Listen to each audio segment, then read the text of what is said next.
Imagine an employment website. Here, the intended workflow of the application is that an employer visits and posts a new job opening. And to keep things simple, imagine there's only a single field, the job description field. The employer enters the description and clicks submit. The employer's browser then sends the request across the internet to the employment site's web server, where it will be stored in the database. From that point on, every time a visitor views that job opening, a dynamic web page will be created. And as you can probably imagine, the generated web page will consist of some static content, which includes the header, footer, images, and so forth, and the dynamic content, which is the job posting. The static and dynamic contents are merged together,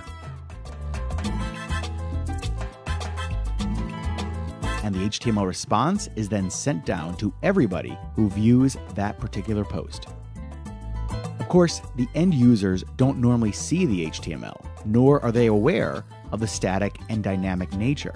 They simply see the browser's representation of that HTML. So the web application does seem to work. However, it is definitely not secure. So to illustrate what can go wrong, imagine the same scenario as before, only this time, a malicious prankster decides to have a little fun with the employment website. Like before, a job description is entered, only this time, some JavaScript is appended to the end of the description. Note, for the sake of legibility, I am displaying just a single JavaScript comment. Obviously, a real attack would have some actual JavaScript, or would at least reference an external JavaScript file. The attacker hits submit, and the request is sent across the internet, where it is stored in the employment site's database. Just like before, the web application merges the legitimate static content with the user-supplied dynamic content. Only this time, the dynamic content contains some malicious JavaScript, which is the XSS attack.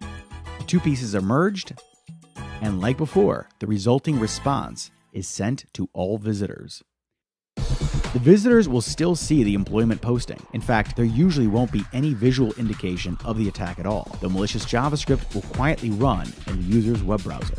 At this point, you might be wondering what attackers can actually do with JavaScript. Well, one common attack is to steal another user's session ID, which can be accessed through the JavaScript document.cookie value. If an attacker can steal a user's session ID, the attacker can then jump into that victim's session without a username or a password. JavaScript can also be used to rewrite any part of the web page. In some cases, they may simply deface the website, but a more serious attack can easily be imagined. For example, if an attacker finds an XSS vulnerability in a banking website, they can easily overlay a login screen on top of any legitimate page. A normal user would not think twice about entering their credentials, since the URL would be back to their own bank website. Only this time, the username and password would be sent directly to the attacker. Now, at this point, people often ask if we can simply block the